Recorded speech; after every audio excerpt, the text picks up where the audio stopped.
In 1967, American forces in South Vietnam launched a series of powerful attacks on the Vietnamese communist guerrillas.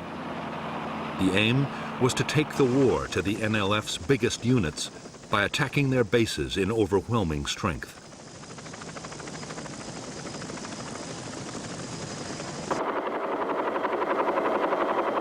The Americans hoped that the guerrillas would stand and fight. They could then annihilate them with vastly superior firepower.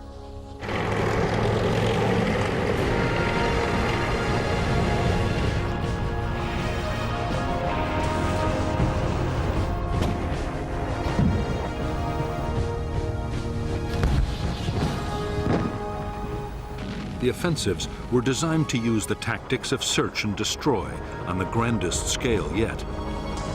Some of the biggest helicopter operations of the war were mounted to try and trap entire Viet Cong regiments. More guns and aircraft were called in to support the attacks than had ever been unleashed on a Vietnam battlefield.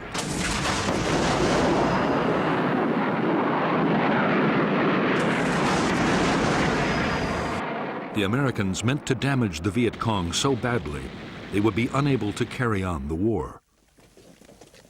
In fact, the Americans would fail to wipe out the Viet Cong's biggest units. Despite heavy losses in men and equipment, the guerrillas would return even stronger, ready to launch their own offensive campaign.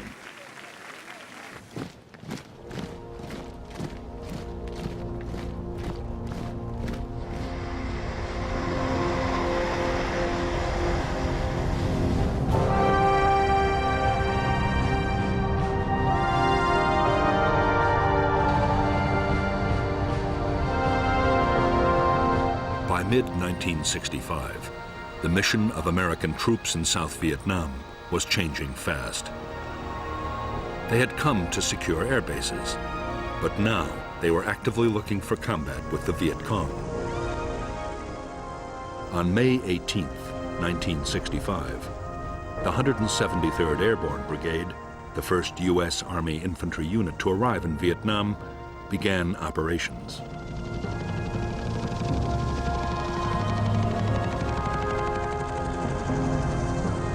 Its first task was to sweep a wide area around its base near Saigon.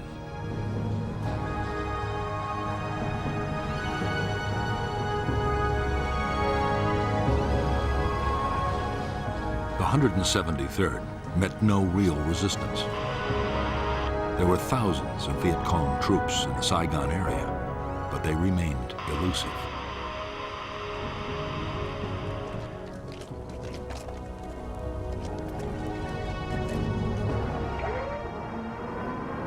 More American troops arrived. As the weeks went on, questions were asked about the whole policy. Was it wise to send a conventional army with its slow-moving, heavily armed infantry, its planes, its tanks, against guerrilla units that might be impossible to pin down?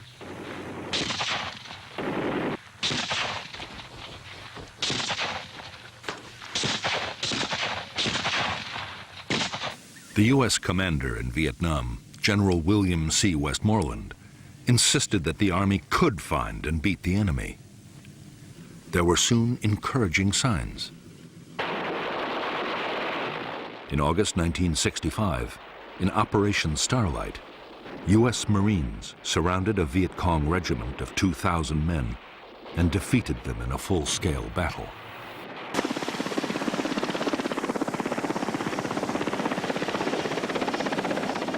The next major challenge was posed by the NLF's allies, the professional troops of the North Vietnamese Army.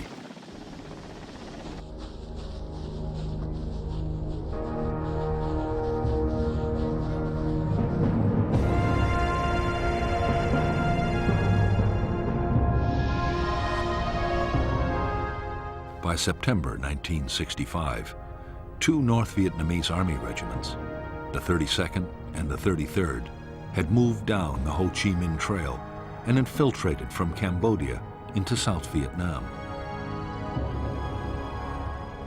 The 66th Regiment was following close behind. The plan was to take the provincial capital, Pleiku, and advance along Highway 19 to the coast at Kinan, splitting the south in two.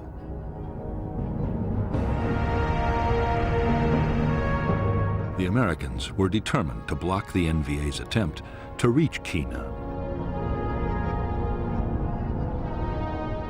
The idea was to place in the Ankei Valley the most mobile force they possessed, the 1st Air Cavalry Division.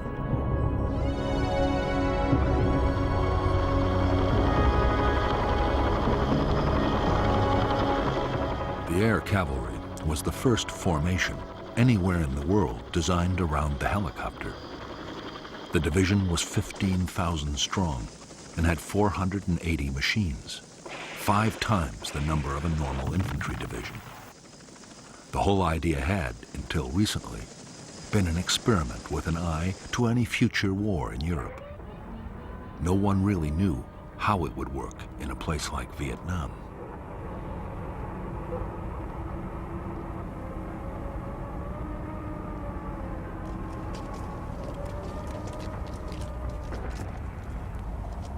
Combat units of the 1st Cavalry began to arrive at An Khe in mid-September 1965. By October, the division was fully operational.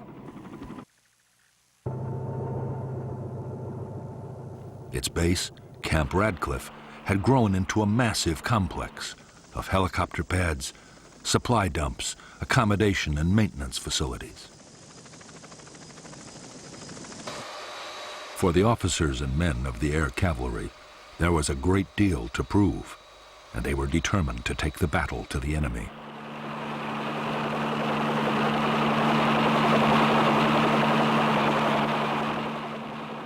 For their part, North Vietnamese Army commanders were just as keen for a fight as the Americans. Their 6,000 troops, already in the border area, meant to keep up the pressure on South Vietnamese government forces. At the same time, they aimed to find out how well U.S. troops would fight and how their own soldiers would cope with American weapons and tactics.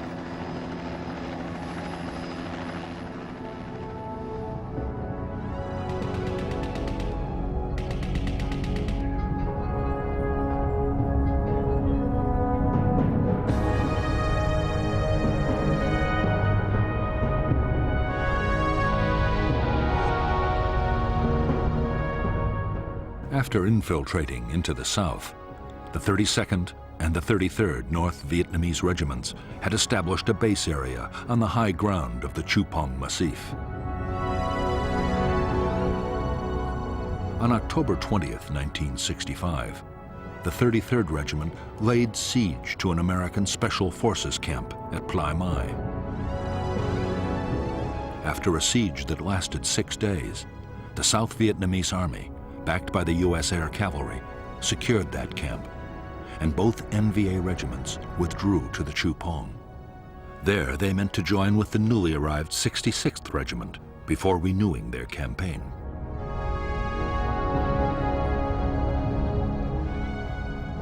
The American plan was to fly in the whole of the 1st Battalion of the 7th Cavalry to find the NVA regiments.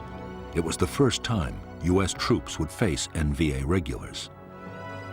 The first step was to create an artillery fire support base near the Chupong at Landing Zone Falcon. Next, the lead elements of the 1st Battalion landed at LZ X-Ray. Right in front of them were nearly all the 66th and 33rd NVA regiments.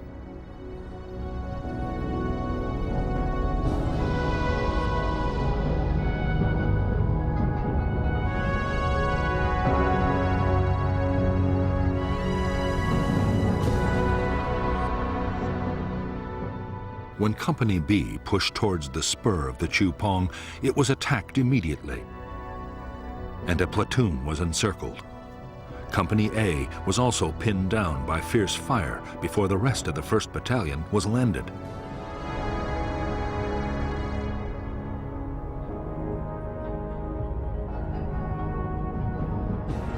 A and B companies then launched attacks to relieve the encircled platoon, but were driven back.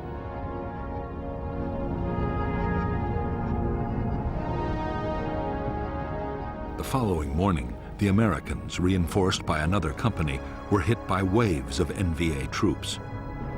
Heavy fire support wreaked havoc on the attackers, and by now another American battalion was on its way overland.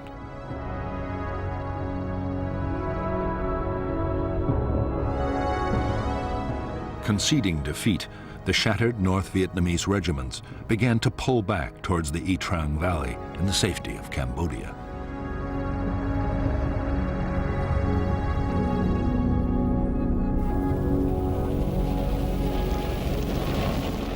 After the fight at LZ X-Ray, the Chu Pong was bombed by almost 100 B-52s, each unloading 17 tons of high explosives.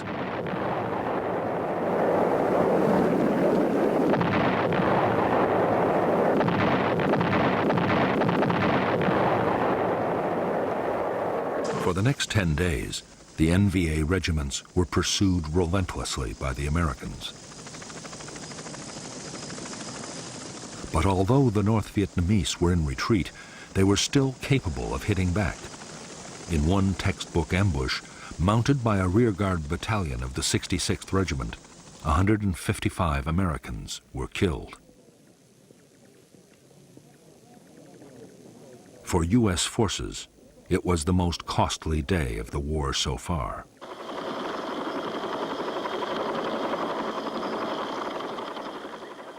In the Battle of the Y Trang Valley and the Pleiku operation, the 1st Cavalry Division lost 300 dead.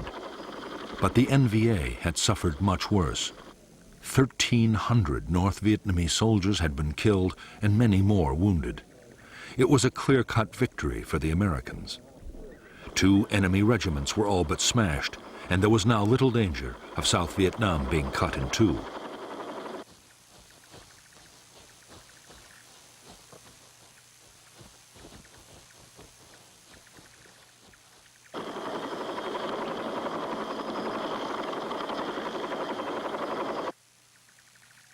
The Y Trang battle was a major boost for U.S. commanders.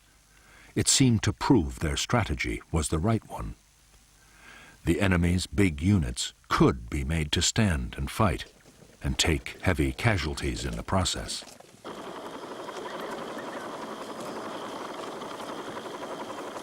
If the Communists could be forced into more battles like Y Trang, they would quickly suffer such losses they would have to abandon their whole campaign.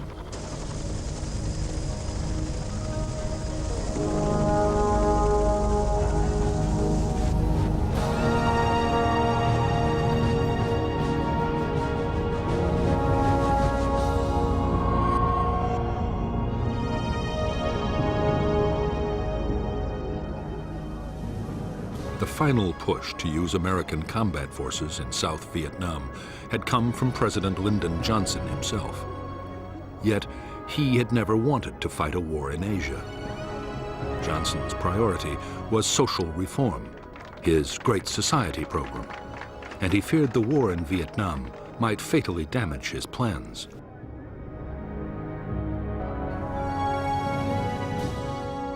The problem for Johnson was that if the war grew unpopular, it could cost him the political support his program needed. On the other hand, if Vietnam was lost to communism, it would be just as damaging.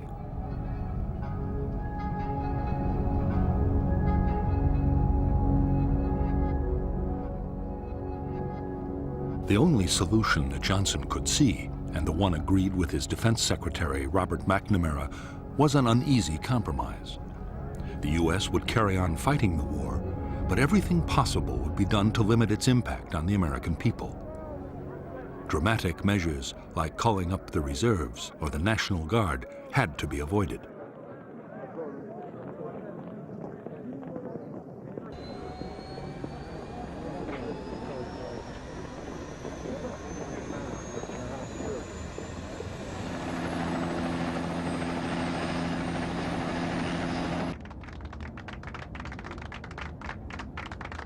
Above all, Johnson was determined to keep China and the Soviet Union out of the conflict in Vietnam. By now, both communist powers had nuclear weapons, and China had almost unlimited manpower.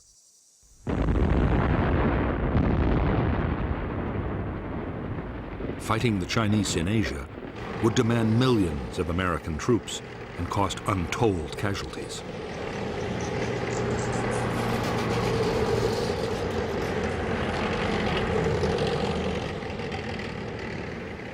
Johnson's solution was to fight a limited war. He restricted the bombing campaign against North Vietnam to personally approved targets. He also ruled out invading the North, no matter how much it backed the NLF.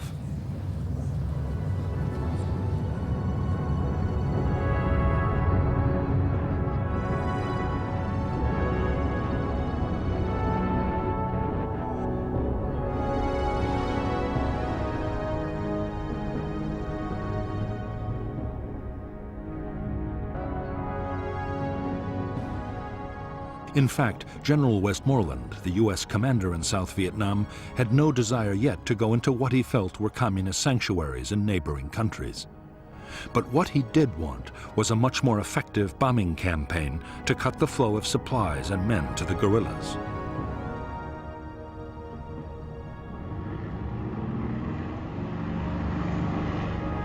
If that happened, Westmoreland was confident he could win. He would need more troops, but once he had built up his forces, he was sure he could seize the initiative.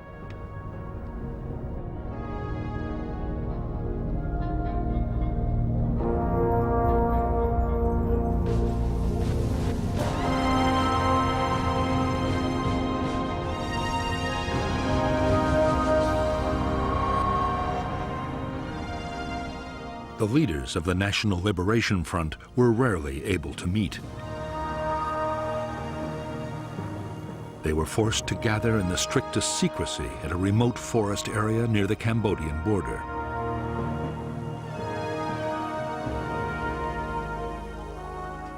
The fear was that a single American bombing raid could wipe out the leadership at a stroke. Security was intense, and avoiding enemy units meant that some members had to travel for weeks to reach the conference.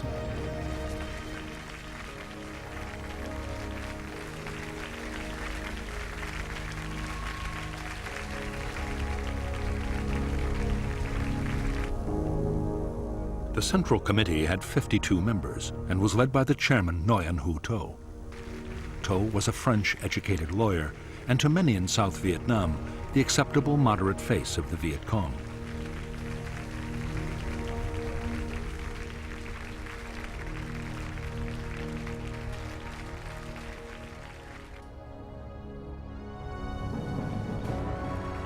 But behind To were lifelong communists like the General Secretary Huon Tan Phat, an architect and the NLF's foremost thinker.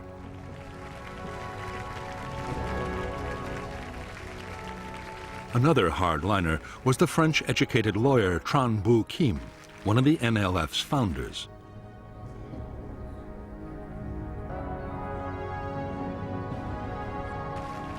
By now, Northerners were in almost full control of the military command, and through them, North Vietnam was making sure its policies were followed. The NLF guerrilla army was even more closely controlled by the North. Its top commander was a North Vietnamese Army General Nguyen Chi Tan. Tan was noted as a political firebrand and wanted to stay on the offensive, whatever the cost or the dangers.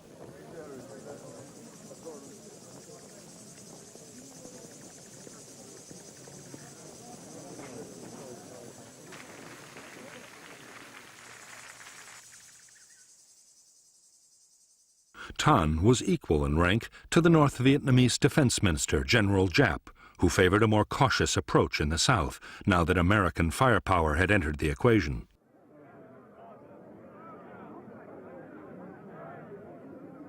By the end of 1965, Giap was winning the argument. The result would soon be felt on the battlefields of South Vietnam.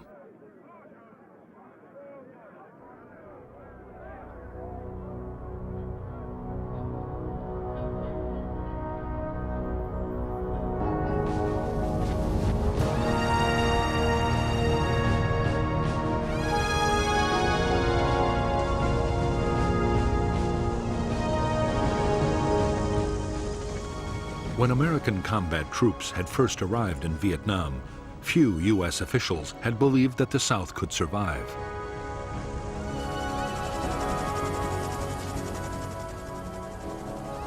By the end of 1965, the picture had changed dramatically. The new government, led by Air Marshal Key, was growing in confidence. The arrival of American troops had given morale a huge boost, and there was no longer a danger that the communists could win quickly.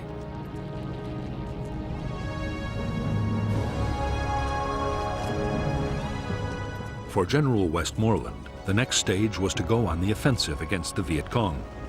His aim was to take on the enemy's big formations on the battlefield and eliminate them one by one.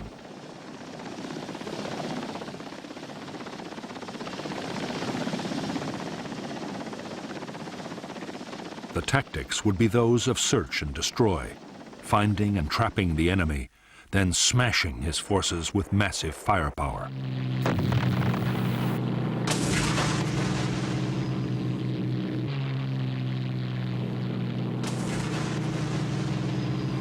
General Westmoreland's strategy would be to wear the Viet Cong down by relentless attrition.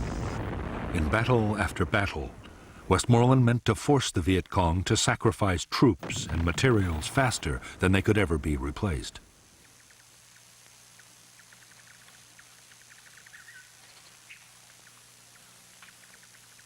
The measure of success would be the amount of supplies destroyed, the number of bases knocked out, and above all, the body count, the number of enemy soldiers actually killed in battle.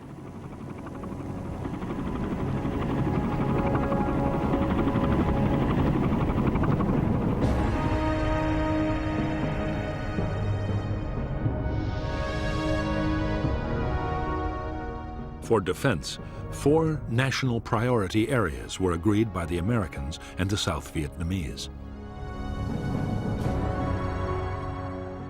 The coastal provinces around Da Nang and Quy Nhon, and the central part of the Mekong Delta, and above all Saigon, the capital. These were to be first consolidated and then made the springboards for large-scale search and destroy operations against enemy units and base areas.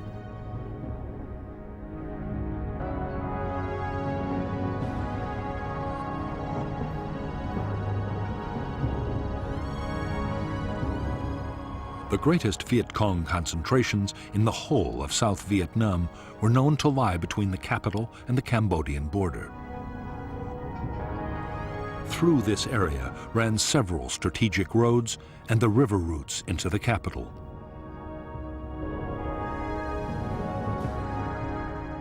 There were believed to be enemy bases in the Iron Triangle, War Zone C, and War Zone D.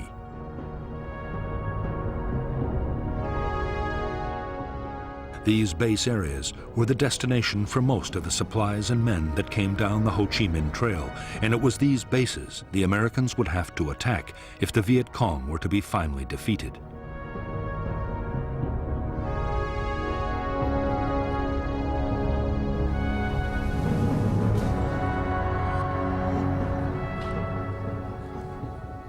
A key part of the American strategy was to stop the Viet Cong, replacing the men and supplies they lost in battle. The Commando Hunt bombing campaign was hitting the North Vietnamese transport system and the staging areas for troops infiltrating down to the south.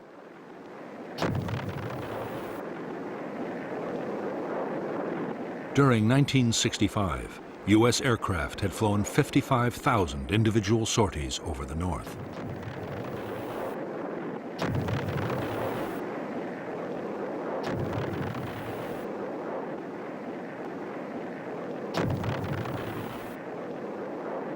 In the South itself, the Americans meant to take over most of the fighting. The U.S. forces were better armed and trained than South Vietnamese government troops.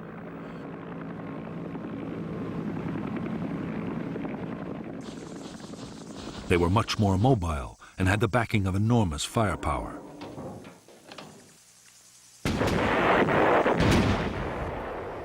Meanwhile, to the intense frustration of many South Vietnamese army commanders, Government forces would deal mainly with local security. Only elite units would take part in offensive operations.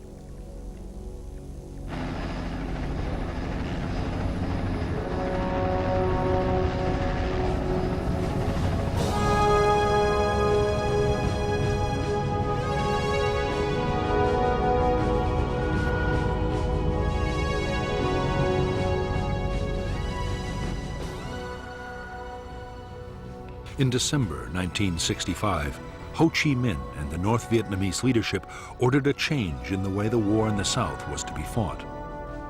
From now on, the Viet Cong would avoid pitched battles with the Americans unless the odds were clearly in their favor. There would be more hit and run attacks and ambushes.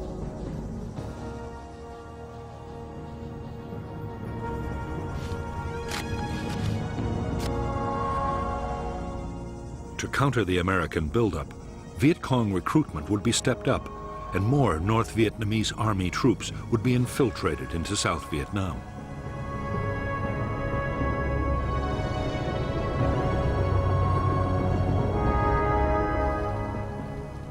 The Vietnamese communists, following the example of Chinese guerrillas before them, had always given the highest priority to creating safe base areas.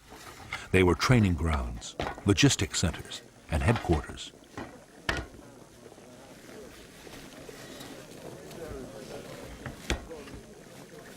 They also offered secure sanctuaries for times when the war might go badly.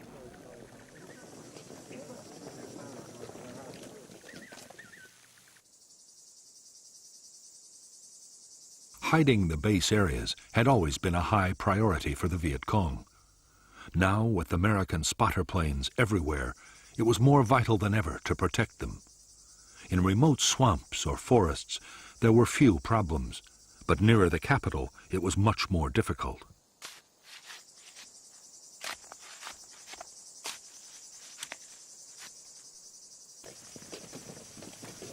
The answer was to build enormous warrens of underground tunnels. The biggest were in the Iron Triangle and in the Cu Chi district, only 20 miles from Saigon.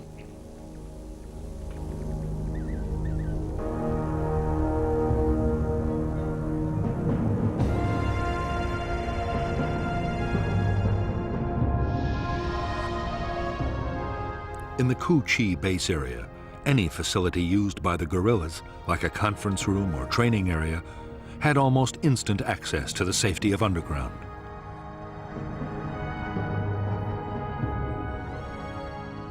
Hidden trapdoors led below, past guarded chambers to long passages.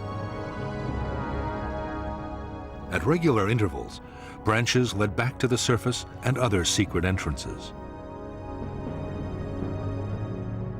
Some openings were even concealed beneath the waters of streams or canals.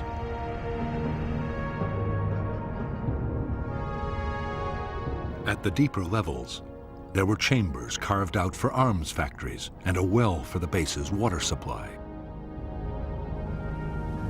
There were storerooms for weapons and rice, and there was sometimes a hospital or forward aid station.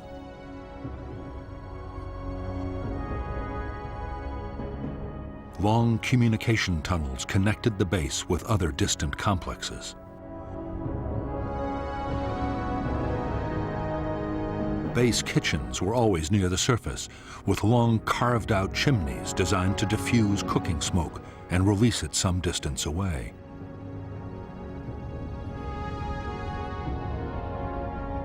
Near the kitchens were the guerrillas' sleeping chambers, where they could survive for weeks at a time if need be. Everywhere on the top level, there were tunnels leading back upwards to hundreds of hidden firing posts for defense of the base.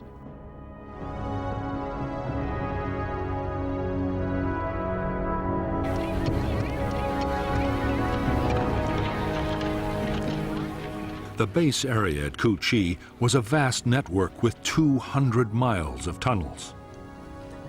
There were other complexes too, big and small, scattered all over the country. Each villager in an NLF area had to dig a meter of tunnel a day. There was even a standard handbook specifying exactly how tunnels were to be built.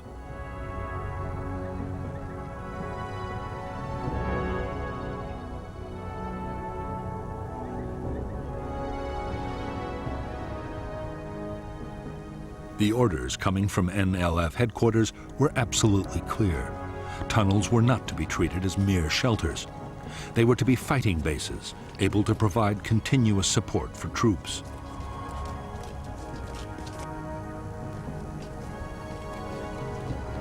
Even if the village was in enemy hands, the NLF beneath should still be fully capable of offensive operations.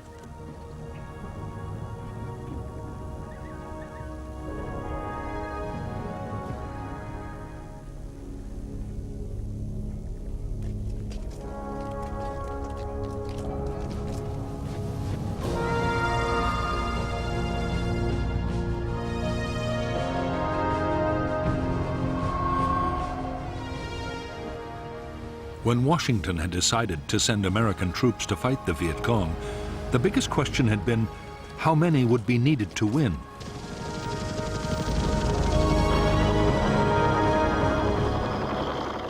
Military planners accepted that to win a war against guerrillas, an army needed to outnumber them 10 or even 15 to 1. But American generals were now arguing that the Viet Cong was no longer a guerrilla force, but a conventional army of big units.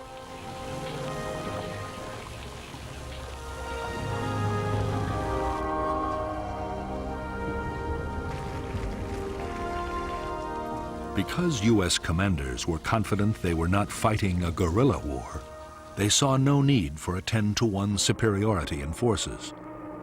Against a regular army, 3-to-1 was usually considered enough.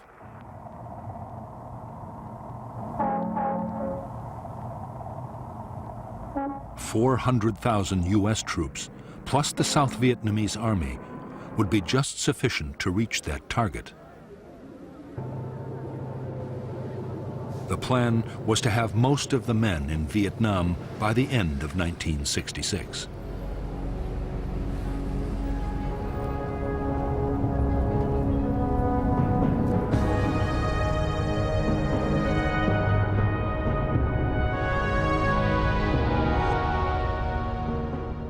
The South Vietnamese army had divided the country into 4 tactical zones, with an army corps in each. As American forces arrived, Military Assistance Command headquarters in Saigon assigned them to a corps' tactical zone. By the end of 1965, the 3rd Marine Amphibious Force commanded 4 regiments in I Corps. The 1st Air Cavalry Division was in II Corps, along with a brigade of the 101st Airborne. The 1st Infantry Division and the 173rd Airborne were in III Corps.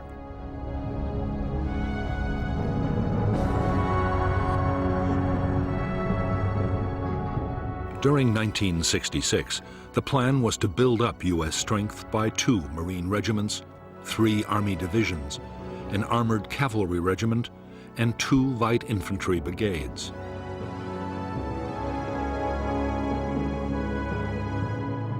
The combat strength of Allied nations would also increase to 2 Korean divisions and a Marine brigade, an Australian task force, plus New Zealand and Philippine units.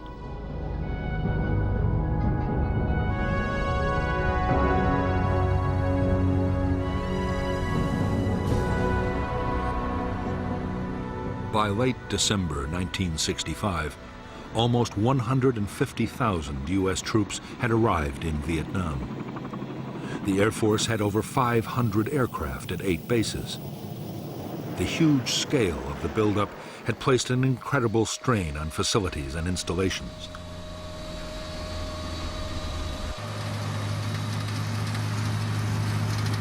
There was a frenzy of building as Army and Navy engineers, along with American civilian contractors, improved airfields, bases, and roads.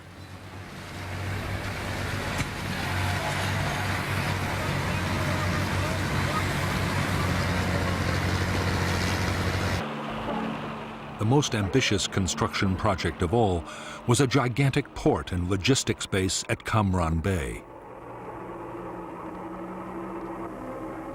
The whole effort was to cost $100 million, but the new facility would quickly ease the pressure on Saigon's overloaded docks.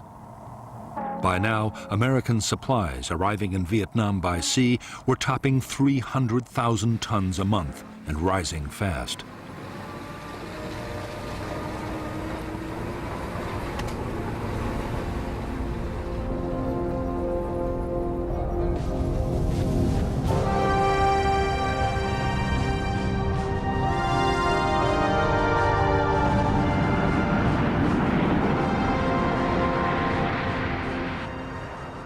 As the Cold War had produced one world crisis after another, the U.S. armed forces had been on a war footing almost continuously for 5 years. Budgets were generous, and all the services were superbly well equipped and trained.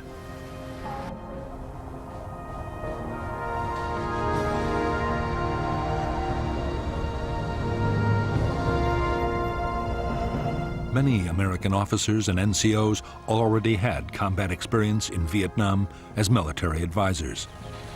Most of the more senior personnel had fought in World War II and Korea.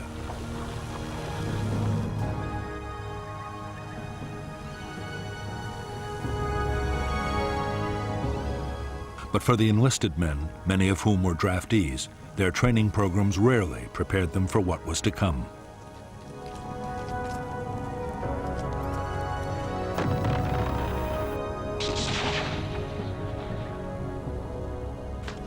Even to the best trained soldiers, the reality of arriving in Vietnam could come as a shock. The climate was exhausting, with extremes of heat and humidity. The Vietnamese people and their culture were totally unfamiliar. Many American soldiers were from U.S. cities, and the lives of Southeast Asian peasants were beyond anything they knew.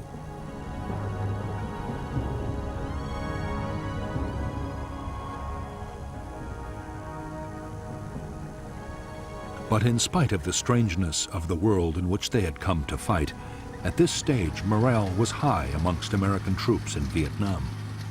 There was confidence in the Army's leadership, and most units had a strong sense of camaraderie. There was also the knowledge that a soldier's basic tour of duty was a finite 13 months and 14 days.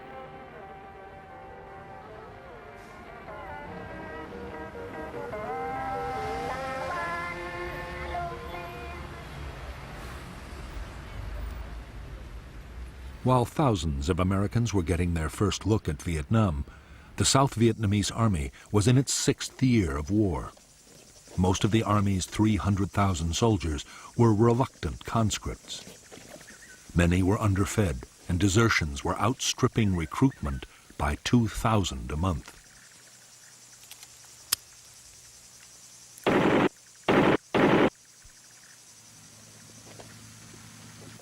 As for the officers, corruption was rife, and many sold their units food and supplies. The most senior commanders had nearly all been appointed for their political and family connections.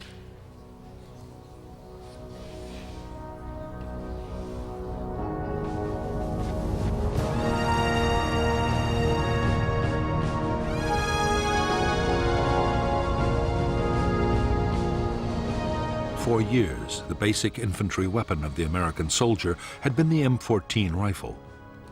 It was a dependable weapon, but was unstable when fired on full automatic.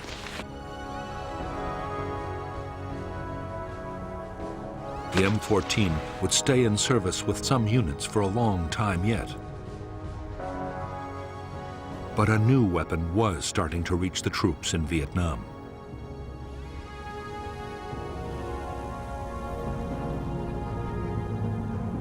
The M16 was a light, compact assault rifle made of metal alloy and plastic. It was effective up to 400 yards and had a very high rate of fire.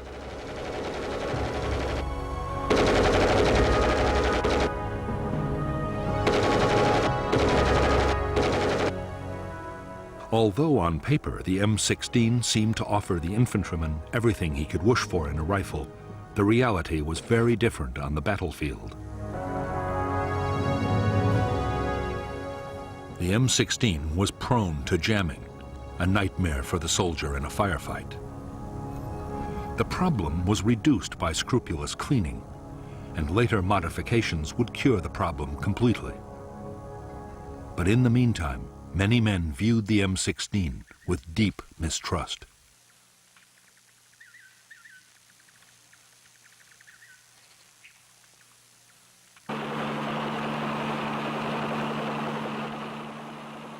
In an American infantry platoon, the most valued weapon of all was the M60 machine gun. The M60 could fire more than 100 rounds a minute and had a range of 1,000 yards. The gun was usually operated by a two-man crew, but it could also be fired from the hip.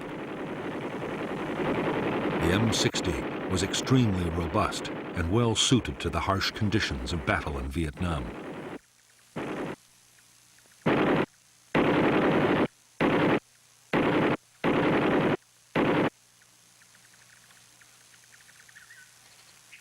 As well as the weapons they took with them into the field, American infantry could call on heavy fire support at any time.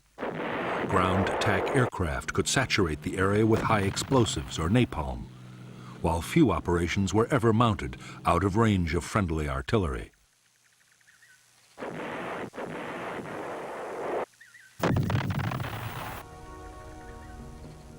Unlike aircraft, guns were not affected by weather or visibility, and they were extremely accurate. The biggest American artillery pieces, the 175mm howitzers, could destroy a target at a range of 20 miles.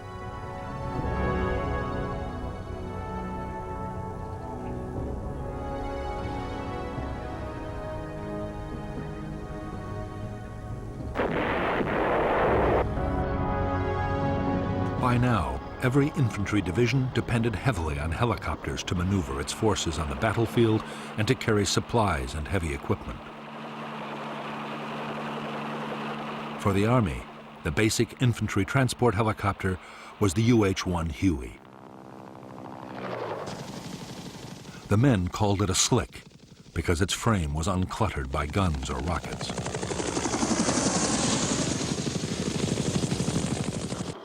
The Huey was able to carry 11 soldiers and their equipment. For protection, each helicopter had a door gunner with an M60.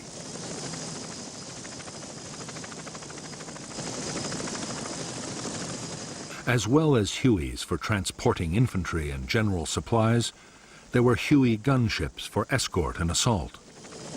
The gunships were armed with a formidable array of rockets, machine guns, and grenade launchers.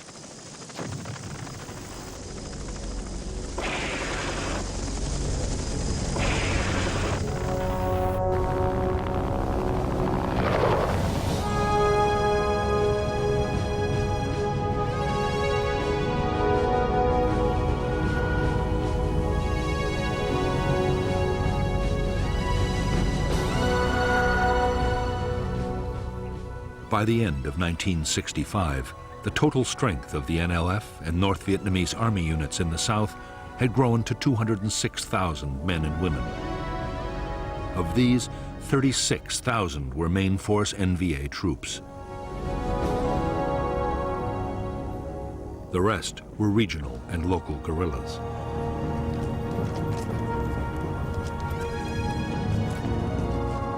The main force Viet Cong units were used to launch large-scale offensives over a wide area. They were uniformed, full-time soldiers. Regional forces were also full-time, but they operated inside their own districts. If necessary, their units could come together to make bigger formations for a large-scale attack. If enemy pressure became too great, they could break again down into smaller units and scatter.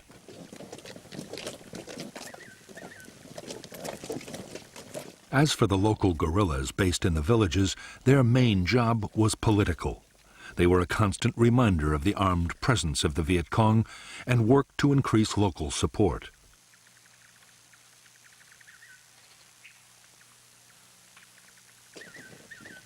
They were also expected to defend nearby installations like bunkers and tunnel complexes.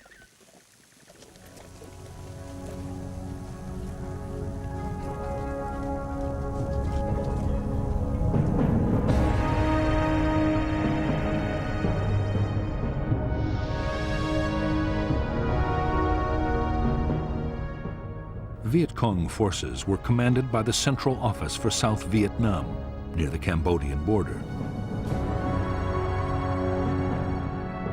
The NLF deployed 2 divisions, the 9th with 3 regiments and the 5th with 2. 4 more regiments were independent main force units.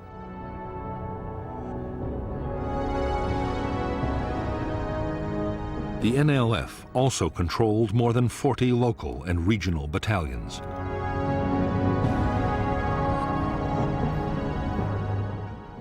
Further north, all communist operations were run by the North Vietnamese Army. The NVA deployed 3 divisions and 9 independent regiments.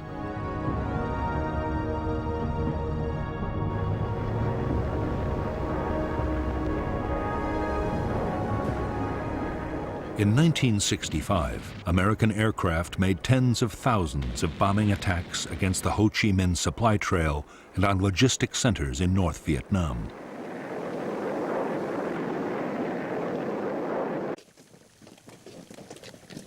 In spite of their efforts, the Viet Cong were getting more weapons and reinforcements from the north than ever before.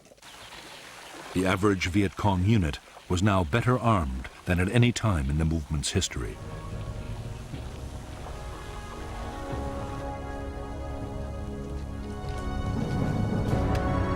Although the guerrillas depended on the Ho Chi Minh Trail for arms, ammunition, and special equipment, 21 tons a day was enough to keep them fighting.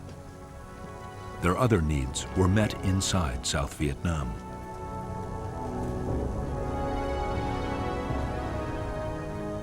To feed the troops, rice taxes were imposed on farmers, and every possible local resource was used and reused. Nothing was wasted. Even the American supplies and containers left behind on the battlefield were put to some military purpose.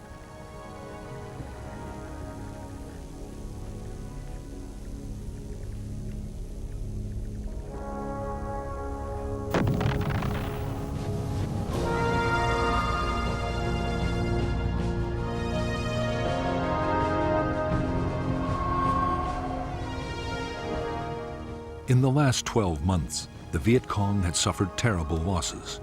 40,000 had been killed or captured in 1965. Yet the casualties had little effect on Viet Cong fighting strength. Losses in main force units were easily made up from the ranks of the local guerrillas.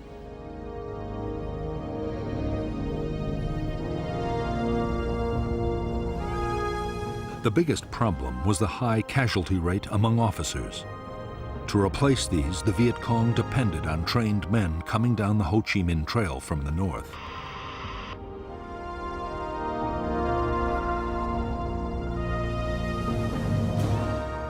One in 10 Viet Cong were now northern, and the Viet Cong was increasingly run by the northerners right down to the village level.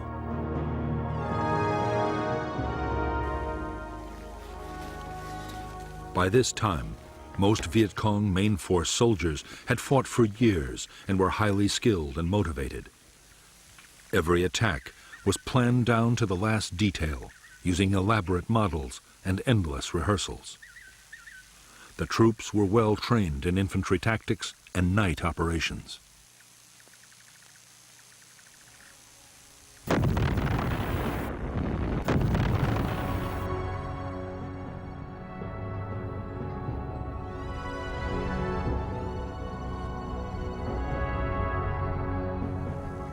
They were also masters of camouflage.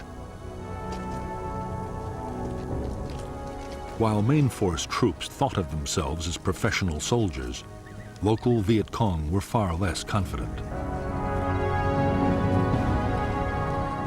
Mostly the recruits were young teenagers, and while many were motivated by idealism, others had been pressured or shamed into joining.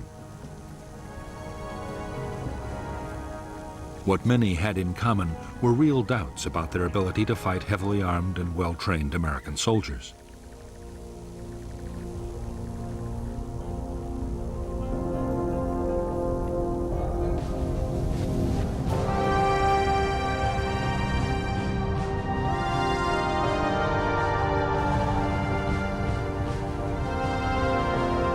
Most main force Viet Cong troops were now armed with a superb assault rifle. The AK-47 was a Russian design copied by the Chinese. It was comparable to the American M16, but it had fewer moving parts. The stock was wood, not plastic, and was far more reliable in Vietnam's testing conditions. The AK-47 also had the advantage of a 30-round magazine compared to the 20 of the American rifle. The Viet Cong had a range of effective Soviet and Chinese light and medium machine guns. They also had heavy machine guns, though never enough.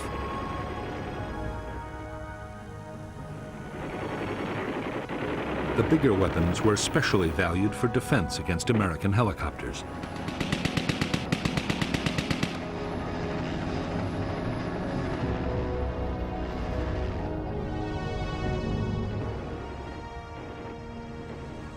For destroying armored vehicles or bunkers, the Viet Cong had highly effective rocket-propelled grenades and recoilless rifles. Mortars were also available in large numbers and had the advantage of being very easy to transport.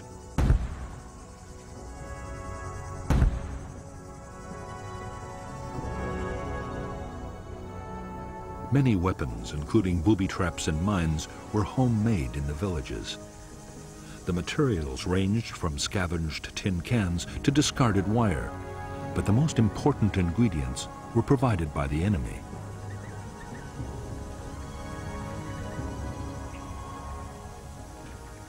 In a year, dud American bombs could leave more than 20,000 tons of explosives scattered around the Vietnamese countryside. After air raids, volunteers retrieved the duds, and the dangerous business of creating a new weapon began. In 1966, locally made devices would kill more than 1,000 American soldiers.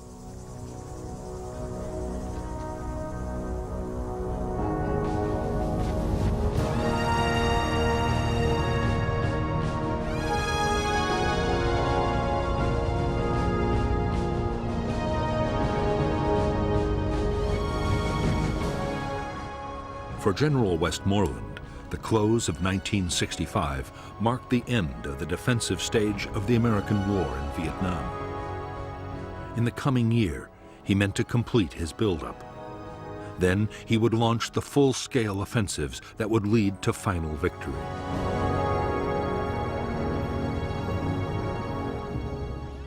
The key to Westmoreland's strategy was that communist main force units would be destroyed in set-piece battles by concentrated American firepower.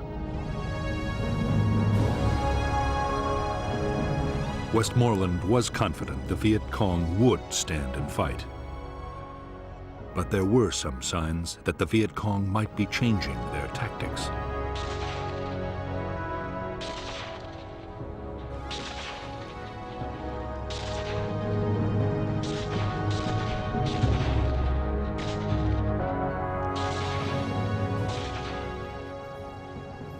In the last weeks of 1965, the Viet Cong concentrated their attacks on poorly defended targets, like isolated outposts and remote towns.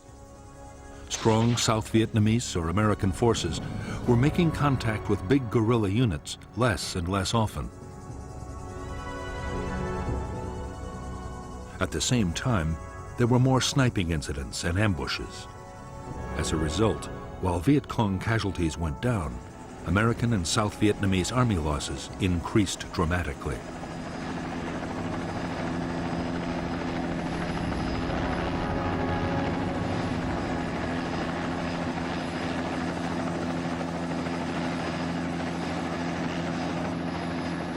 There was even more disturbing news in store for American commanders as 1965 came to a close. Washington's Defense Intelligence Agency reported that the Rolling Thunder bombing campaign against North Vietnam was failing.